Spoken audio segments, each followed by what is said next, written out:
Good morning. Morning. What's up, Karen? Hey, good to be here. Oh man, I'm so psyched. I'm excited to talk to you, but I'm also excited about how we met. And I actually think it is proof positive of the power of intention in the universe, not to get us right out of the gate in a woo-woo sort of path, but like, I think we should tell that story. I think so basically I'm on an Amtrak train. Karen's on an Amtrak train. She's going from DC. I'm going from Baltimore. We're heading up to New York. And my play is go sit in the cafe car, throw down the laptop, grab some coffee and be off to the races. Apparently, and there's a group of people that do this, right? It's a specific, it's a specific type of human that wants to sit there. My wife is not one of those humans. She's like, no, fuck that. I'm not going anywhere near the cafe car. Go to the quiet car and not look at anyone. She's in the quiet car. No. So Karen and I end up sitting at a table across from one another, and I'm not even sure what prompted it necessarily, but we end up talking, and she has this amazing story, and I can't wait to talk to her about it. But her and I were supposed to meet. Like we had to, you know what I mean? Like the universe said, it was serendipitous. Yeah. Well, it was. And it's like 2 years ago, we wouldn't have had to meet, right? We didn't have the show really going. It was kind of loosely formed, I guess you can say. But it's like, as we commit to the intention that we've committed to, these things, Karen would call them a coincidence, but like, I mean, it's getting a little too regular to be called a coincidence. If you want to get even weirder, there's a Zen koan that says, if I didn't know you then, how would I know you now? Right. Ooh, I like that. Yeah. I like that a lot. But not to get us right out of the gate in a wacky direction, but like, yeah, man. I mean, but you just never know who you're going to meet, right? You just never know. And I'm like you, I would rather do that than get on the Acela. Yeah. Very rarely do I do that. And I'm like game just for that one of those tables. And 99% of the time, I never say a word to the person on the other side. So Matt said it was a sticker on the back of his laptop. Do you remember which one it was? I had like 500 of them, and I thought it might have been the yoga one, but she wouldn't have been able to see that. I don't think it was yoga. Yeah, no, it wasn't. But I've got a million stickers on my laptop, and it was basically like, I don't know. We just, I don't know. There was a vibe, right? Like we were just like, there's got to be a conversation here. And I think you were talking to somebody, and this is a good segue into it, but you were talking to somebody about like either an event you guys were trying to put together or a meeting you guys had trying to put together or something, but you're talking to staff about who was coming to that. And I heard something health related, and I was like, all right, what's happening? Yeah. Well, I mean, I don't even remember what it was. I don't really. I was thinking, I was like, what sparked our conversation? But it went in so many different directions that I couldn't put them on if I had to write them on my arm, I'd run out of room. Yeah, for sure. So let's use that as a quick little, before we get too much into anything. You have a really interesting past, and your journey to here has been interesting from people we've talked to. And so like, just kind of give us a little synopsis, like walk us into where you're at today, but how'd you get here? So I literally got to this place today. I'm from Missouri, and I stumbled in. I was at the University of Missouri, and I needed a summer job, and I stumbled into a coincidence that got me as an intern to my congressman's office. And at the end of my internship, they asked me to stay, and I said, "Well, here's the problem. My parents expect me to graduate from college, and I happen to be the student speaker at the University of Missouri, so I really do need to go back." Yeah. So not long after that, I ended up on the staff and married to a congressional staffer, and I was on committee staff. And I have been in DC since 1983. Wow, you just jumped right in, huh? Whole head. I wanted to be the first speaker of the United States, female speaker of the United States, until I realized I was going to have to live the rest of my life in Springfield, Missouri. And I said, not happening. Yeah. Nope. That's funny. I go back all the time. My dog is named Mo. I love it, but no. Yeah. So I've raised 2 kids here, and I started off on the Hill, and then I did work for the psychiatrist, lobbying mental health issues for veterans. Then I went to the evil empire of managed care, behavioral health managed care, which broke my soul. Yeah. And then 9/11 happened, and I said, okay, quitting. After I was done with managed care, I was like, just quitting. And I quit my job. And lo and behold, I ended up with the naturopaths for 10 years. And that really changed my entire life. which I think is a funny transition that I don't want to call it inevitable, but with almost everybody we talk to, I mean, obviously we're biased because we run the show and it's got a heavy slant towards that, but almost exclusively now that story it is on repeat. It's like, we did this thing, what we were supposed to do, it's quote unquote, it's like traditional this, traditional that, whatever, blah, blah, blah. And then we end up in this other place that everyone told us was fucking weird. It was a bunch of strange people that smelled like patchouli and it was just bizarre. And yet everything in my life got better. Like, it's just like a weird, it's like a weird story that just seems to just repeat all too often, which I mean, I'm okay with it, but still. Yeah, there always seems to be a weird theme too. Like, we, like, everybody's coming from such a diverse background. We all circle around these topics.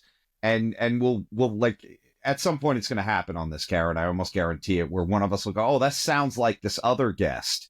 And it could be in a completely different discipline, but they'll bring in some insight that is, I guess, cross-pollinated, in different areas. And it's just so weird to see, time and time again. What is These this, are the people you 130 think something? about. Yeah, you think about like what Socrates and back in the day, all those guys. I'm like, how insane must they have sounded like when they got together and created all these theories? People must what they were. Yeah, creating. seriously. We actually mentioned Socrates last night, I believe. Yeah. There we go. So when you get into this, I think one of the things we talked about a lot on the train that day was about supplements and whatnot. And I guess, so did that sort of come out of the naturopath starting place? And I assume it was, we're not talking about herbal Viagra here. We're probably talking about, truck stop energy pills. Yeah. Truck stop energy drinks. Yeah. No, It's kind of a combination. There was the wet sock theory about how to keep your kids from when they get colds, and how to keep that from turning into an illness with two kinds of wet socks, dry socks. I had never heard that before. It's awesome. Does it actually work? So yes, for all the parents out there, I used it on my kids all the time, and I actually got so sick one time I used it. What do you do? You take a pair of so your kid's starting to get a bad cold and all that gunk. So you take a pair of 100% cotton socks, get them, soak them in cold water, wring them as dry as you can, put those socks on, top them with a pair of at least 50% wool socks, and put them to bed. How the hell does that work? So I have two kids that are very ADHD, and sensations bother the shit out of them. There's no way they would let me do that. Yeah.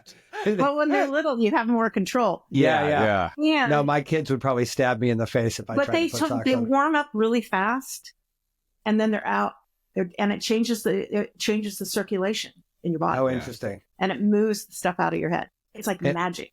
I've never heard of that. I'm going to have to try that.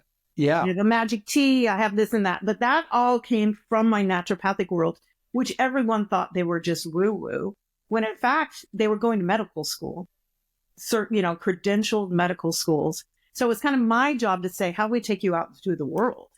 And I learned so much about supplements that I ended up going from there into the animal supplement space for a minute, and then started this association that I'm at. But really, I mean, in terms of healthy living, lifestyle, guys could party their brains out. Don't get me wrong. Well, don't gloss over what society are you in? What organization are you, or did you just kind of tease out there? We were going to get to that, but that's like where she's at now, and I was like, God, it's like a. So anyway, go ahead. Yeah, so now I'm at the Organic and Natural Health Association, which we started. We're on our 11th year, and no one wanted us. We don't need another trade association in the dietary supplement space. Yeah, I mean, that was point blank. Heard it all the time. But it was created for a different purpose, which was to protect the integrity of the supply chain and to work on behalf of consumers specifically. So almost like an FDA for supplements. Well, the regulatory framework is already there. We have to deal with that. But for us, it's more about creating a cadre of, so we represent everyone from raw ingredient suppliers to brands, retailers, consumer organizations. We represent the entire pipeline. So that means we're all in constant communication together, and we all know what everyone needs. does great business deals go down. The reality is what we're doing is we're working to create a healthy planet for the sake of healthy people. So we're very into regenerative, organic kinds of that conversation. So it's a totally different kind of, we're gathered here today to change state regs, federal regs, enact laws. These things are all part of whatever all of us do, but it's not our mission and vision. This would make a horrible podcast, but I just want to start listing brands and have you tell me what you think of them. Yeah. What do you think So about tell Young me about Living? this What guy. do you Yeah. think about Standard Process? What do you think about... She's like, I can't talk about them because No, they're paying no. customers. You can see our members on the Organic and Natural Health page if you want to. See, there we go. That's a much better route to go. I'll just Yeah, look them see, up, and now- if I now don't you see the just name, said I'll be like, yeah. Tom on a mission on Google. He's Look, like, man, how many ministries have I joined since we started this podcast? yeah, I'm Yeah, ordained in at least 3 now. yeah. I grew up in the heart of the Bible Belt. I totally understand that. These are not those Oh, kind no, of no, these are organizations. not those. Ministries No. are ministries. Yeah. No, I'm an ordained minister in the Universal Life Church. Yeah, where's I think mine? Tom, Mine's yeah, over I think here Tom's somewhere. in that one, but he's also in a psilocybin church in Utah. I think you're a I don't think priest I've in ever the set foot in Utah either. That's Yeah. kind of the funny thing about it. Aren't you in the Satanic Church too? Well, in some the way? satanic. I mean, it's the Satanic Temple. We have to be clear. Satanic Temple is non-secular. It is atheist in most cases, and really all they're doing is to fight to keep the separation of church and state and bodily autonomy, especially for women. Is there a church for ayahuasca? There is. You know, we're starting to see those pop up. Like, you know, Matt and I are, you know, we talk about microdosing quite a bit. And there's a church in Detroit that literally, like, you donate to them, and they'll send you, Yeah. psychedelics. Yeah. Sweet. Well, and it's interesting too because so that one's probably more like a lot of them, you know, Yeah, especially in the DC area. What do you call those, Karen? The 71, the Well, I-71. I just met somebody who has a mushroom shop in DC. Yeah, I mean, those ones are, I mean, you basically walk in, it's essentially like an open drug market now. You're basically like, yeah, I can get whatever the Well, hell that I was the want. only way we could buy marijuana for, I don't know how long.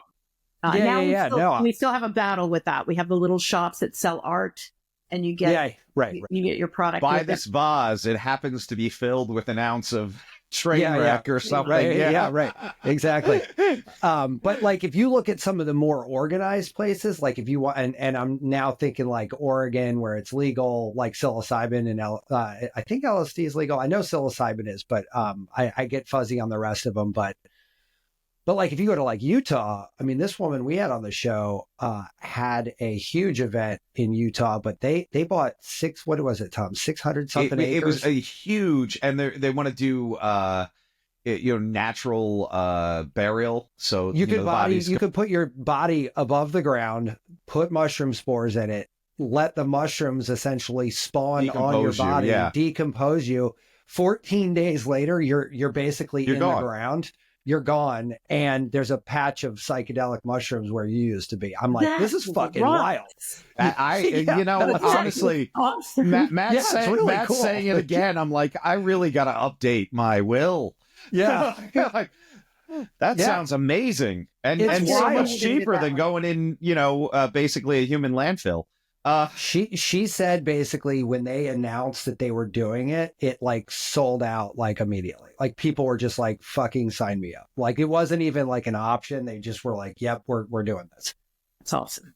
Yeah, which is cool. But like, but I guess my point overall is like that thing and all of these things, right? Like what you're doing and what those guys are doing, like when you bring legitimacy to any of these things, it takes off because like we didn't have it. And unfortunately, a lot of people that I talk to that aren't in this circle are still bound to these like unpacked assumptions that were largely seeded in the 80s, you know, that don't really make any sense, but they just haven't had to think about it for, you know, for 30, 40 years. You And need to like, curse Nancy Reagan again. I mean, Is that- we could. We really beat up on her quite a bit here. Yeah, I mean, but you know, I think Matt's absolutely right. We're seeing so much research go into this space. We're seeing, even you're starting to see all these articles like, you know what, stoners are not lazy. We were all wrong about that. And certainly some of the most enlightened people I think we've talked to are using psychedelics at a frequency that,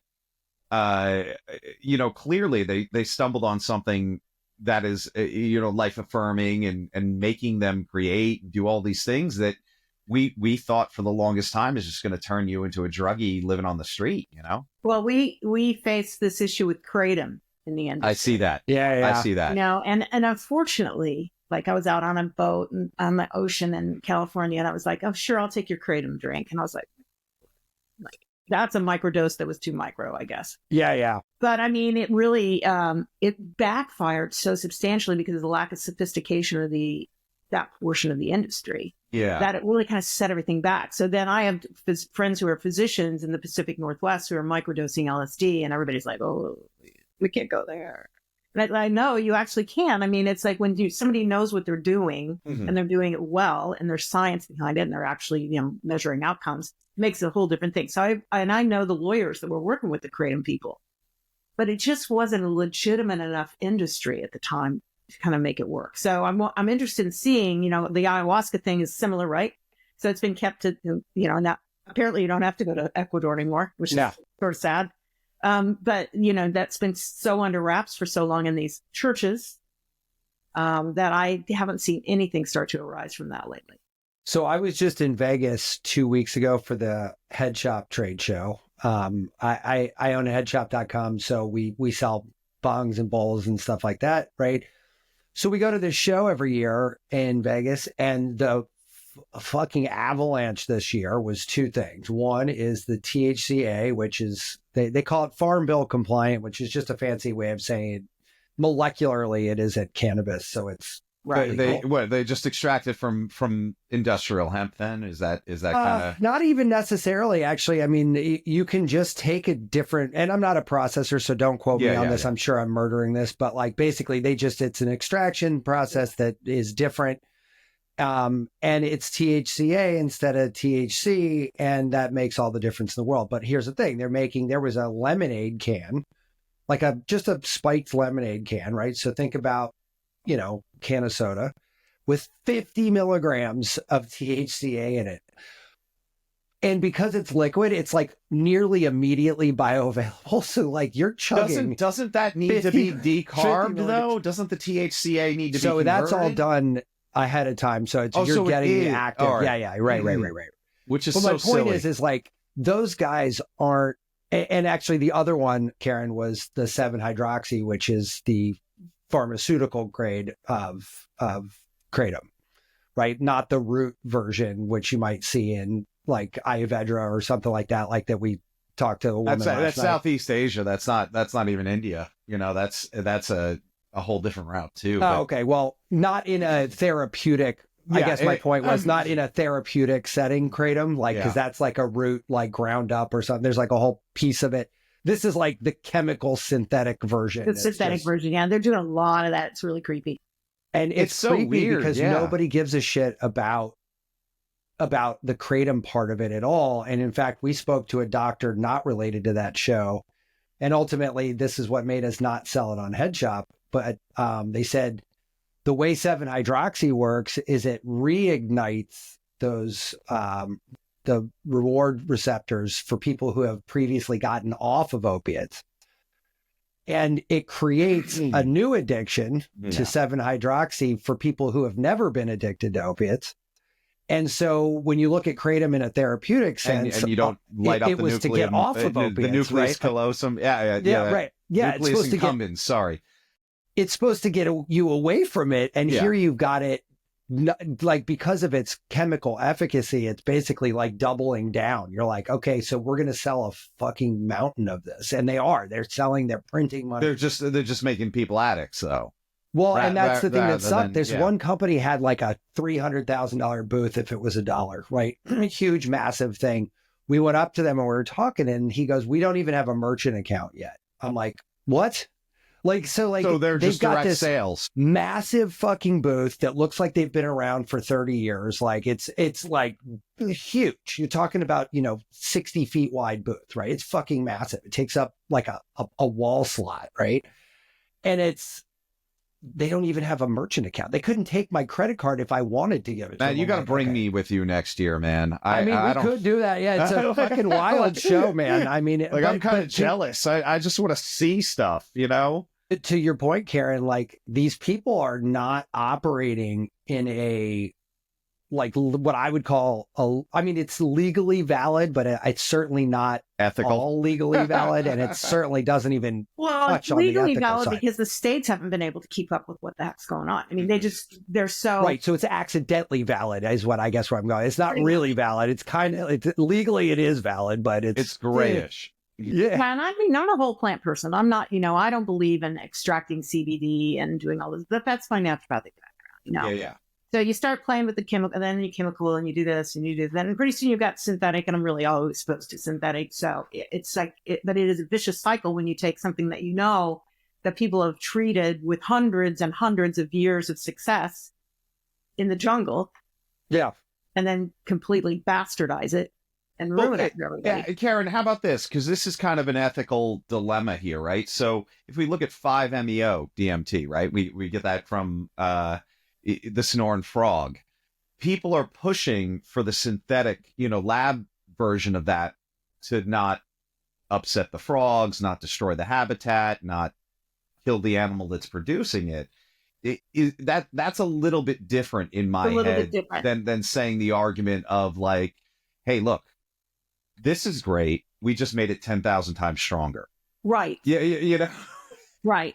So, but synthetics is such a so we are heavy into synthetic biology. And that means essentially that you're using GMO crops let's use Perfect Day. I hope someone listens from Perfect Day. But, Perfect Day is made with GMO crops into a vat. And when it comes out and they say it's just like milk, you look at the properties of like the grid of what's in milk, and then you look at what's in the square and all the colors with Perfect Day. And over 80, 85, 90% of it is stuff that's unknown. It's unknown. And the reason we're all involved in that is because when they did the law, they said, well, if you can't find the DNA, then it's not genetically engineered. So we're busy looking for the DNA. And we're close. I gotcha. You just made me Google it, Karen. And it doesn't look like food to me. Well, I mean, it doesn't look like food. It doesn't look like food. There's a whole bunch of protein bars. And there's protein bars, but that definition of synthetic it's like splitting hairs these days. It's kind of like what we're talking about with the other properties that we were dealing with. And so this one, it's a marketing issue, and the tech companies are creating this. There are no food companies in it, and it's all tech, and none of it is selling, but they're pouring money in it. So talk to me about that part. Why is nothing selling? Because it's creepy. Well, is that it? I mean, I felt like that was obvious. People are like Frankenfood. It's Frankenfood. It's getting the Frankenfood reputation, and it's not cheap. It's not highly available. It started. I mean, you remember the fake meat that started out? Yeah, I was going to bring that up.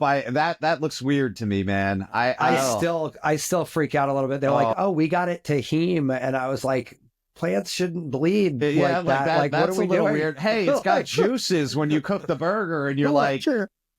What are the juices? what is that? No, it's all natural.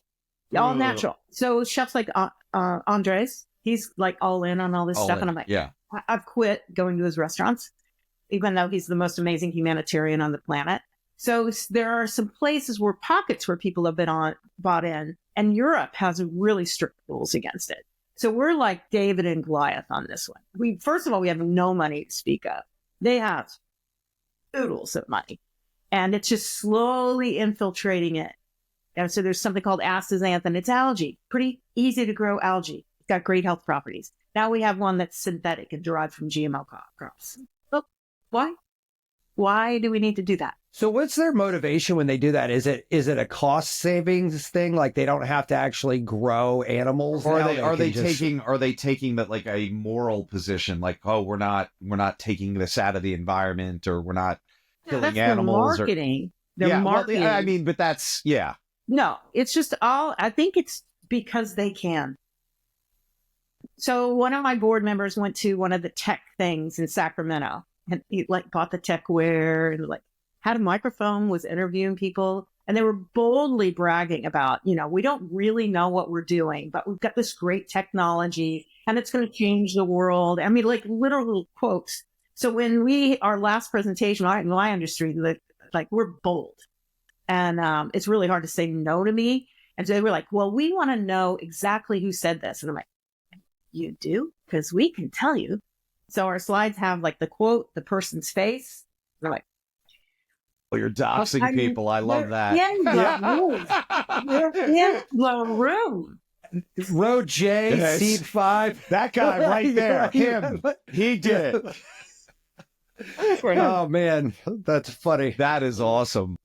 But you know what though? Like honestly, I've had this problem with people I work with and clients. And when I was in my, say, 20s for sure, 30s, yes, and even early 40s, I was reluctant to do this. But like now, creeping up on 50, I'm like, no, if you're an asshole, like we're just going to tell everybody who the asshole is, and then we'll air it out. Because it's not that I think you're an asshole. I think you're being an asshole doing right something now. You shouldn't be doing. And you're doing yeah. something that you might not want to be doing. So we're just going to like talk it over. Like, let's see what everybody says. Even here you mentioned this world famous chef, and you're like, look, he's a great humanitarian, but he's wrong here. You're not calling him a piece of shit. You're not dragging him. You're just saying like, this is not something that should be. Yeah, correct. Right. And to your point, Matt, I mean, so I'm almost 65. And I got fewer years ahead of me than me. I'm going to waste my time. Like I'm going to pick issues that I think we can have an imprint on, and I'm going to go full out. What the hell? I mean, Congress isn't doing anything. The administration is what it is. But I mean, and I'm not even talking about this one. I'm just talking about, in general. In general, yeah. All of them have not been able to get anything accomplished when it comes to food and health.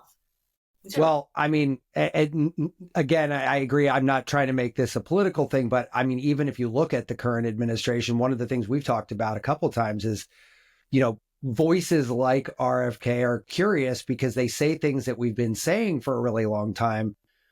But between his fucking batshit personality and the fact that I think humans are humans and we've been conditioned to do and one of the things that I beat to death, but he's like, why can't a doctor prescribe a gym membership? I'm like, because no one's going to go to the fucking you know gym. what? But Matt, here's the thing that people aren't saying. No one's going to do it. There are some insurance policies, and I fucking hate insurance companies, that will reduce your copay, will reduce your deductible if you have an active gym membership, or credit that, or you can use your HSA for those things.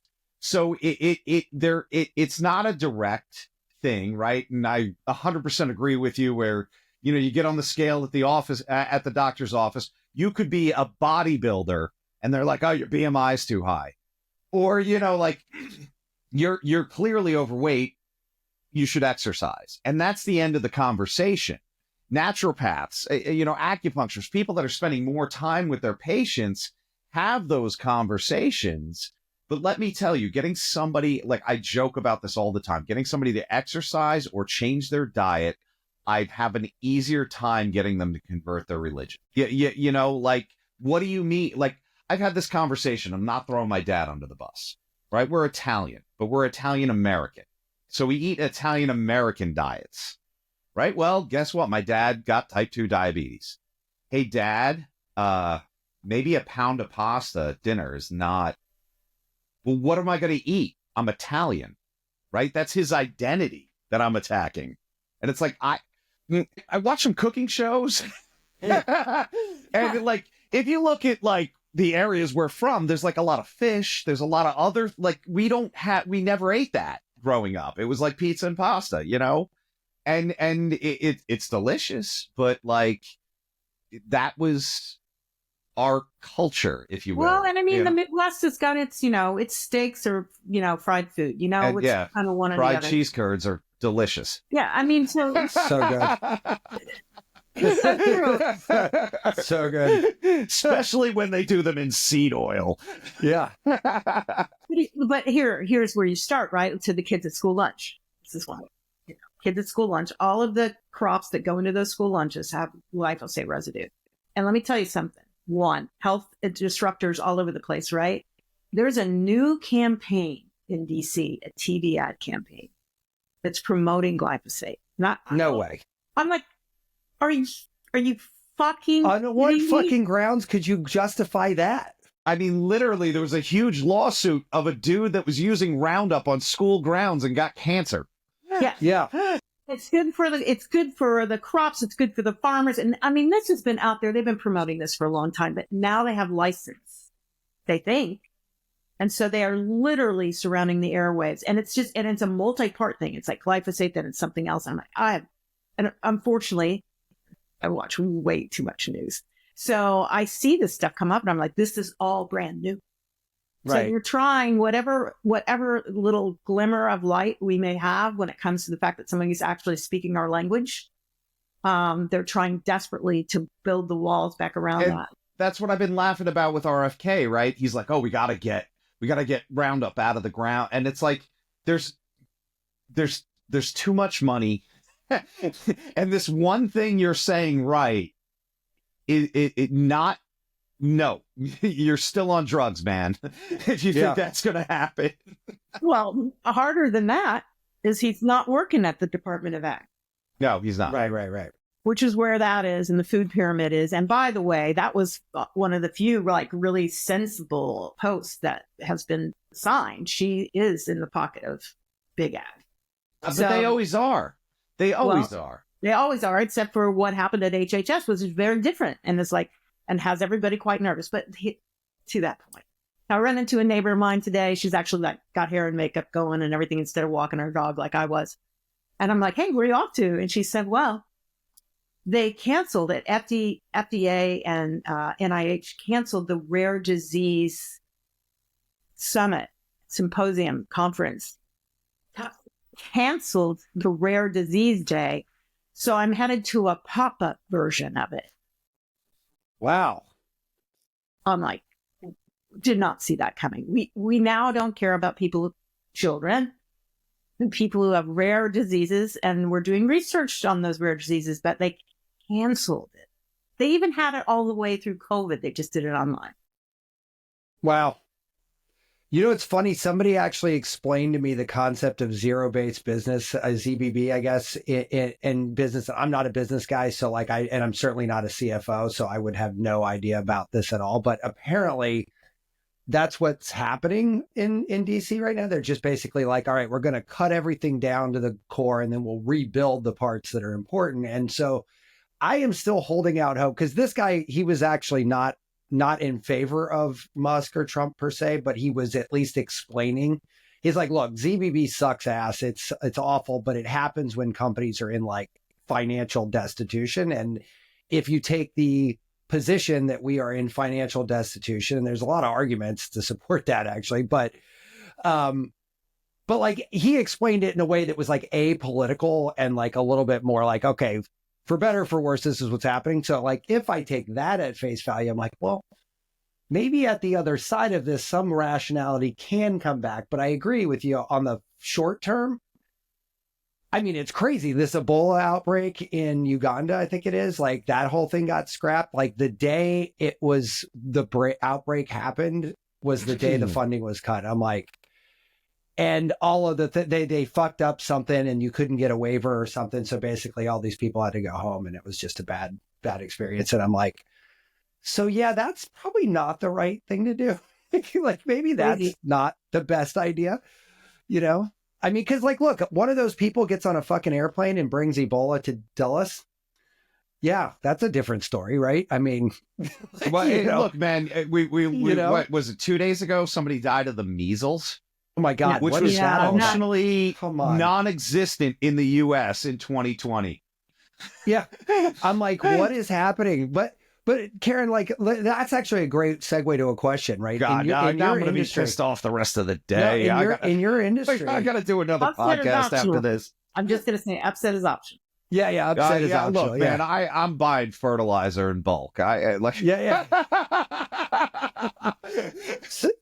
So when you see people getting measles, I read that to be like the whole madness around COVID vaccine has now led people to be like all vaccines are stupid, and like that's just ignorant, myopic thinking in my mind. But it is what it is. Like, do you see that kind of stuff happen in your industry a lot more just because like you're in sort of a woo-woo kind of industry? Well, it's interesting that you say that. I mean, because it did come from the woo-woo, and like kids, like they're like, Mom, you didn't take the COVID vaccine. I said, I did.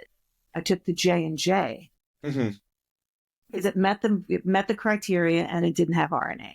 Yeah. So I'm somebody who actually geeked out on RNA. Karen, I think RNA's got some amazing benefits, and we're going to see some really cool stuff with it. Serious risks. Yeah, it does. We don't know what we're doing. Right. We don't know what that long-term outcome of that's going to be.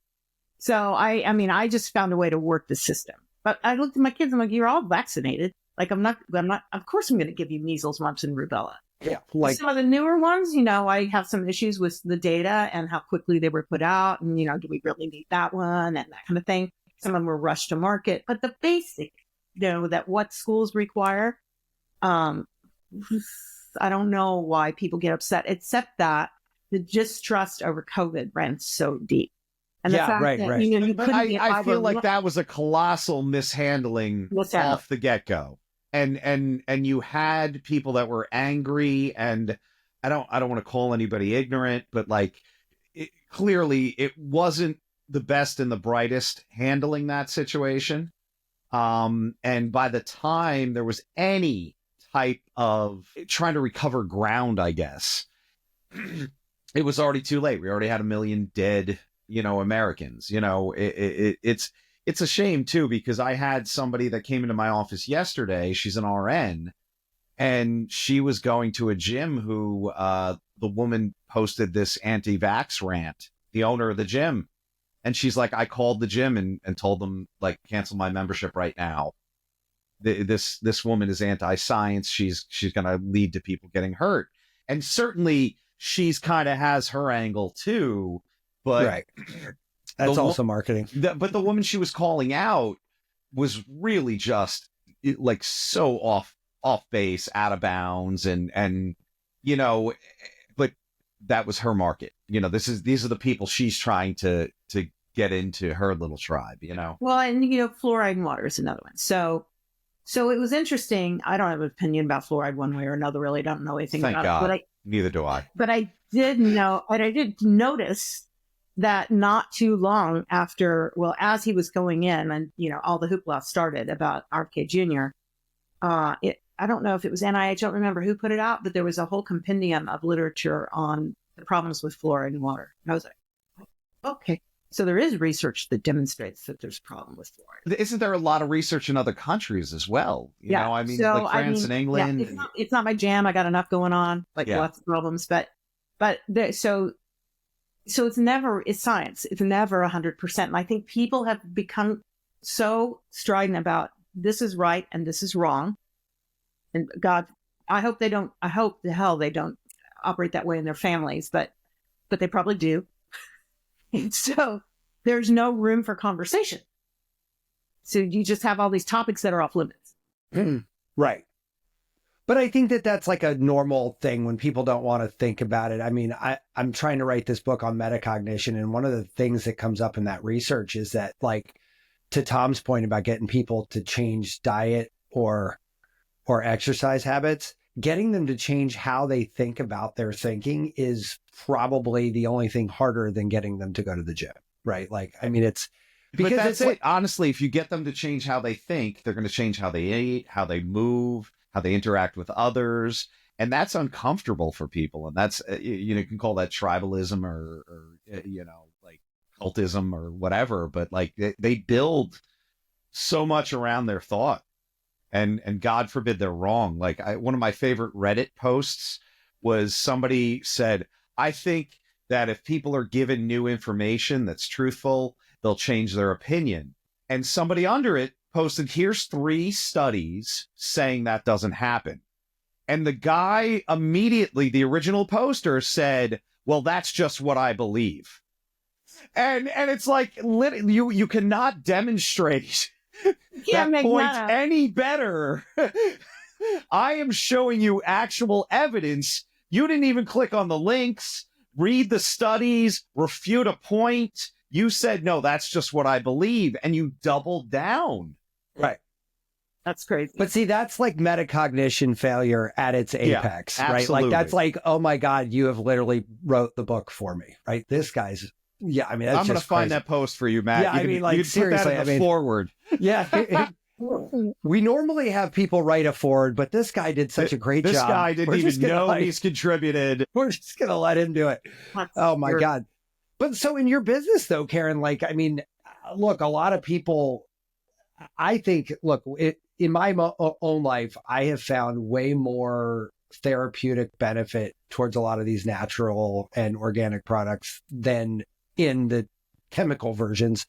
I think largely because of the placebo effect. I'm not going to lie. I mean, I'm man enough to admit it when I don't know if it's the ingredient or the circumstance around it in my head. But like I now I don't even, I mean, everything. I got that app, this Yucca app months and months ago, and I went through my whole house and got rid of anything that wasn't like, you know, I'm like, oh, look, if I use it more than once a month, then I don't want it to be shitty. Now, I don't know if any of that stuff is going to move the needle for me, but I went to my doctor. I got a clean bill of health, took a Grail test, no cancer. I'm like, all right, cool. Well, that's kind of what I did this for. So I guess something's working, but maybe none of it is. I don't know. But I mean, are people like hesitant to kind of like, I don't know, understand what you do or what your clients do, I should say, and or adopt them? I'm just curious if there's a...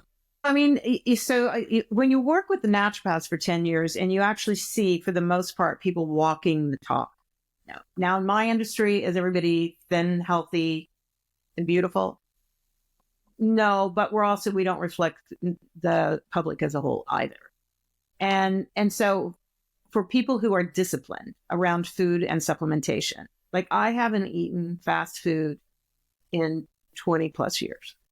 All right, so if we come to DC, we'll hit up Taco Bell and yeah, we'll just bring it. But when I tell, it doesn't matter if I'm in an airport. I mean, I'm like, you know, and I'm gluten free. I'm this. I do the Diadama blood type diet. There are only 5 cheeses I eat. So I'm like a fanatic. Yeah, you're deep. Well, now I want to know the 5 cheeses. Yeah. So, you know, I can do that, and I take supplements every day. So we're in the middle right now of designing a study. We already know we think we know, we're pulling it together now, the effect of the combo of vitamin D, omega-3, and magnesium. The effect, okay. Like, do you absorb more of one or the other when you take them in combination? So we think we have the dose effect kind of thing ready, but we're working on that. Because what I want to do is see what happens when you are consistently on those 3. That just happens to be the 3 when people say, oh, what should I take? Because I'm play a doctor. And that's kind of, and I take a handful every day.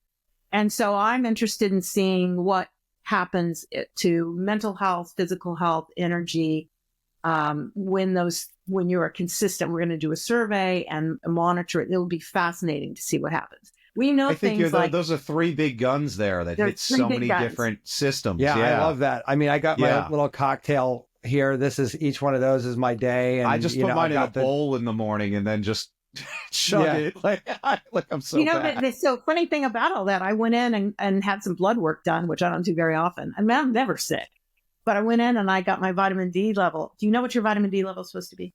93 is what mine is. I know. Generally speaking, the sweet spot is 40 to 60. Okay.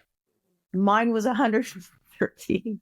Nice. Yeah. Oh, now you can get it too high, and that, you know, I just backed it down because I get concerned. Like when fall comes, I'm like, I got to go back. How much you taking, if you don't mind me asking? Right now in the winter, I take 10,000 IUs. Yeah. Okay. All right. That's great. But I've learned I have to back it off when it's warmer and I'm out because Because It goes you're over getting some 133. exposure. Yeah, But- I noticed that. I take 20,000 and it's just because it's 20 droppers. And like, honestly, like I don't know what it was that got me to that dose, but it's been working. But it's funny you mentioned that because it's starting to get warmer out. And I'm like, I think we should go back down to like 10, 12, like, because each drop is 1,000, right? So I'm like, all right, I can go back. Let's dial this downwards a little bit, but because of the summertime and whatnot. But because you're not taking an antibiotic, so you don't feel better in 24, 48 hours. So, I think it's incumbent upon us in the industry to say, show people. Now, Sure. we proved to FDA that if you're between 40 and 60 pregnant, you reduce preterm birth by 60%, 40%. Is it that high? That's that amazing. high. That's Wow. It has amazing. that much of a... Just vitamin D alone is what we're Just talking vitamin about. D alone. The March of Dimes wouldn't listen to us. That's crazy. Why? What's their motivation not to? Somebody else paying them more than They that? need preterm births to be able to stay Yeah, alive. 1 out of 10. Oh. 1 out of 10 babies end up in the NICU, according to the March of Dimes. So, Yeah, that's, so apparently that's their business model. I Right. don't know. So we don't want to solve this guy's backup. We need to exist. Like you should be. I've always been like I need to be putting myself out of business. well, it's so funny too, where like DEK and A, people are so afraid of because of those fat soluble ones. Those are the toxic ones. Those are the ones we have to worry about. And it's like, yeah, but you're not getting much of any of those in your diet anymore. You can't eat your way to a healthy vitamin D level. No. Most people, it's so hard to get your omega-3 level up to 8 to 12 because most people don't like fish. Oh my God, Yeah, fish are what else? horrible. God, if I get a bad pill and I burp it up later in the day, I hate myself. Well, you should not. You should throw Well, those. yeah, no, then Yeah. that's rancid. That's done. Yeah, no, I'm well aware of that. But like every once in a while, you're like, no, I check the expiration date. Yeah. You're like, no, that's not right. And I'm also neurotic about, like, you talk about putting discipline behind it. I'm neurotic about my supplements. They're kept in like cold, dark places. Like they're, like, there's no light is touching them ever. I've got them in a jar in the ground Yeah, out back. My Yeah. dog's probiotics are in my refrigerator. Yeah. Yeah, totally. Well, and that's the other thing. I mean, and it's funny. I give my dog, my 2 dogs that have died as they were in late stages. Like I have them on cancer patient doses of CBD from a grower I know through Head Shop, and he's given me this like basically bionically strong CBD, like that he pulled out, like it's straight from his process in MCT oil. It's the only ingredient in there. And like the day after I gave my dog, the first dog we did this, like I gave her a dose of this stuff. And like the next day she's bouncing around like she was Nothing's 5 wrong, years yeah. younger than she was there. I'm like, come on, this stuff is great. Now it was like $600 for an olive oil bottle size of this stuff. Like I said, it's like ridiculously high potency, and so you kind of have to know dosing, I guess, really well. But like that discipline, we do know it, right? Because you're like, all right, well, I'm not going to take something if I don't know every little thing about it, right? Everything. Like I want to know everything, right? But for me, it's mostly about because I'm an insider. So I know the manufacturers, I know the suppliers, I know all where all the skeletons are hid. I know who's Right. lying, I know who's telling the truth. Now, does that keep you up at night sometimes knowing that? Because like, I don't know if, I think there's a such thing for me with too much information. Like, I don't know. I can't. Perfect example, Ritz crackers. This just happened to me. I have had a guilty pleasure of Ritz crackers for 40 years. Like my entire memorable life. They are delicious. They're so fucking good. And then 2 or 3 months ago, That's Ritz I was- Crackers, brought to you by... Yeah. I was in the kitchen and Next I opened it up. episode's going to be brought to you by Ritz. Yeah, fuck that. No, they're hard out now. They're hard Right? out. I look at the label. It's got fucking high fructose corn syrup. I was like, you've got to be kidding me. Like, why would you fuck up? Because you this can't make a perfect fake food? buttery taste without sugar. Your endangered fats. that Fats, are in yeah, it. yeah, yeah. Okay, listen, I said it was my guilty pleasure. Yeah, Everyone I back get it. up. Okay. Like, Really bad. Meanwhile, I'm going to go smoke a pack of cigarettes when Yeah, we I get off the... but like, I that's now too much information. I could never eat a Ritz cracker again, unfortunately. Like it's like, now it's a hard out. And I'm And knowing embarrassed. Matt, if he accidentally eats a Ritz cracker, I'm going to hear about it. He's going to... No, I'm He's gonna going be like, to be like, oh, dude. I had too many I had a glasses Ritz of wine cracker. I'm and going to go take somebody another had it. Grail test. Yeah. Yeah. Well, there's a whole other thing I found out since then about people. Ritz crackers has a lot of glyphosate traces in it because every major, what we got 3 processed food companies. Cracker. Yeah. Which is actually crazy to me if you think about like that. My crackers have glyphosate in them. I mean, it makes sense biologically, but still. But then, like, what do you do? What do you do with that information, right? Like, all I can do now is panic, not eat Ritz crackers. Like, there's nothing I can't back up 40 years of eating that. And I'm being dramatic for You can become a breatharian and just live off the power of the sun and reverse osmosis water. Yeah, I know. Yeah, right. I love that. Grow you your can own also food. just cook. Yeah. Yeah.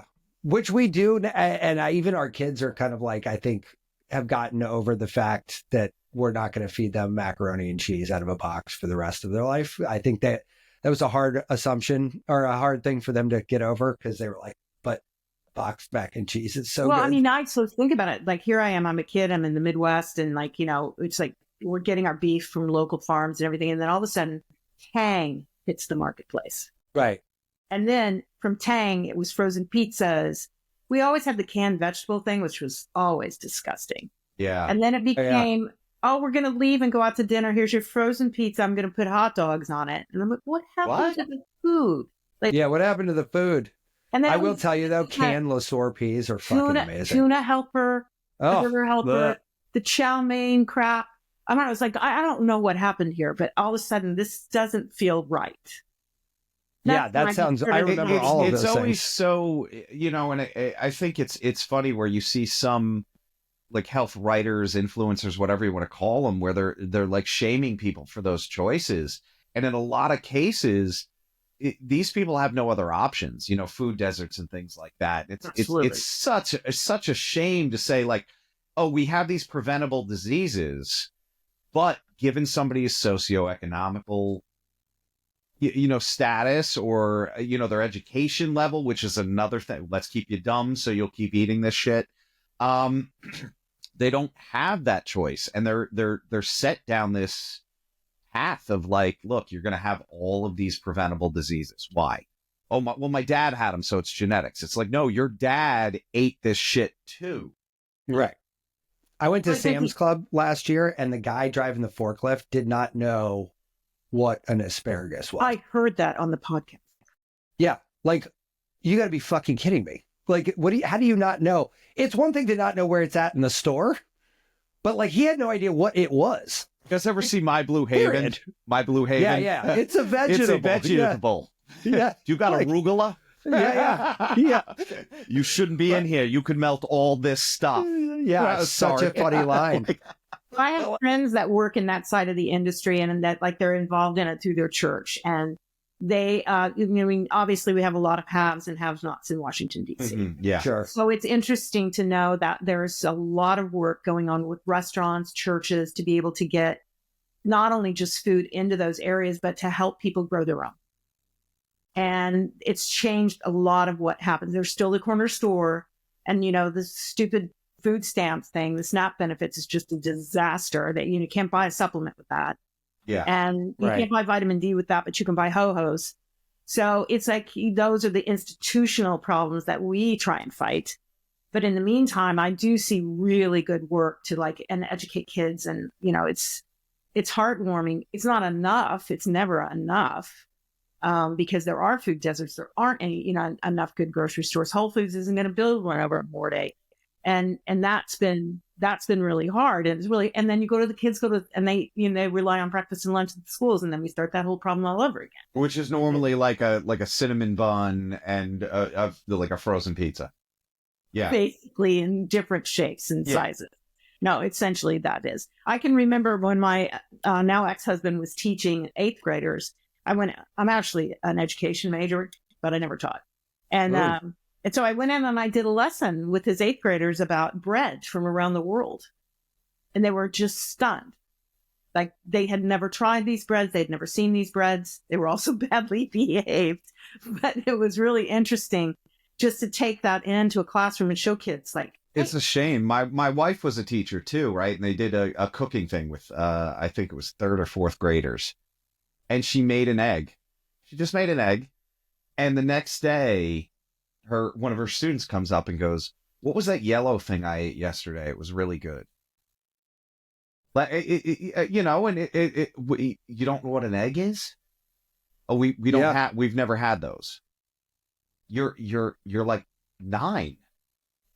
You know, you've never had an egg before. And not, oh my God, I have an albumin allergy or something like that. Like, no, they just didn't exist in this person's world. So this is one of the things that I'm really focused on with organic and natural right now, which is, yes, we have all these institutional problems, and primarily women, white women of a certain pedigree, financial capability, are the ones that buy all the supplements that my guys make and sell. Mm-hmm. To which I say, wouldn't it be better if we broadened our scope and did education so that more people would buy your shit? Yeah. You know, and these are people who really need it, like people of color, people who are on lower incomes. So we have done several campaigns, especially during COVID. We did a huge vitamin D campaign targeted strictly at African Americans, get on my level, and used Dr. Ken Redcross, it's his actual name, Redcross. And he's a Black man and a concierge physician in New York, and he was our spokesperson. And I'm really heavily committed to that. We're raising money for HBCU students and scholarships who are interested in our industry. And nobody's canceling us. We're having 2 fundraisers coming up, boom, boom, at our 2 major events in March and April. So I feel really positive that my industry says, yeah, it's like all of a sudden they went, all of our shoppers, all of our customers are women, but we really haven't specialized on any particular women's health issues. And we're like, hello? Now it's almost like a Tom Shoes or a Bomba socks possibility here, where you're like, for every supplement you buy, we're going to give one, to somebody else. Especially when you start with the basics, like something like vitamin D is not one of the high ticket items, right? You're not asking people to go out and get CoQ10 or, hey, this one's a really long word, but it'll keep you alive. By the way, it's $300 a bottle. You're saying vitamin D. And hopefully there's some K2 in that too. But with that, you're not talking about a big ticket item, right? Yeah, it would be great to get really good fish oil too, but at least the vitamin D, we know how beneficial that is. It's so, and everybody's depleted. I mean, nobody has a vitamin D level that's sufficient unless they literally are working out in the sun all the time. And I think I might have shared this with you on the train, Karen. We had this conversation about the vitamin D thing, you said, and I was triggered by the fact that you said you can buy with food stamps ho-hos, but not vitamin D. And I remember being like, that is fucked up. No, it's totally wrong. Yeah, like completely fucked up. But like I got onto my concierge doc because my other doc wouldn't give me a vitamin D test for a physical. It's not a big, that's another one. It's just check one more box on the fucking lab form. It makes no difference. You know what my vitamin D was on that? I finally convinced him to give it to me. 18. Yeah, 16 is rickets. And he goes, how did you know? I'm like, I came in here, dude. And I said, look, I'm doing paleo right now with my wife as an experiment, which means we're not eating any dairy. It's December. I live in Baltimore, so it's fucking no sun. And you work. You're going to be inside. And I'm just curious. I'm not some fucking asshole who like buried himself in a doom pit on WebMD and am in here panic attacking. I came to you with cogent, well-organized, completely valid arguments, and all I wanted you to do was order a $25 test. And what's it on him if it doesn't get covered? You're not saying, He has more of a he had more of a geriatric level patient base, and he said that this would be flagged. He said it would be flagged because of your age. Medicare has basically quit covering vitamin D tests. You have to. But see why? Like that, why? It's tied to a billion different biological processes. The data is so solid, it just doesn't make any sense. So why are they so averse to it? It's like, it makes no sense. You have to really make a case to get a vitamin D test if you're on Medicare. I'm going to light a votive for Luigi. Well, when you look look at Catholic and Italian right there. Did you get that? Yeah. When when I look at my blood test now and again, I have to pay $1,800 a year for this concierge doc to have this test done, but I have a phone book of blood tests that comes back. It's like my lipid panel alone has like 50 data points on it, right? I'm like, so, but they cost a fortune. I mean, that blood test essentially cost me $1,800, right? Like that's a lot of money for anybody to like pay on that. But like when it comes back with like ninja like data that I could actually use, like I'm like, all right, well, I guess it's just the cost of being alive. But like, what the fuck? Like, I mean, a vitamin D test isn't like some crazy asinine lipid panel that's got 3 vials of blood dedicated to it, right? It's like a blood spot test. Yeah, exactly. So, you can go to grassrootshealth.net, which is our partner in this, and you can do your own. Make sure that one gets listed on the website. Yeah, grassrootshealth.net. And they, like, you can What do they charge you for a test for just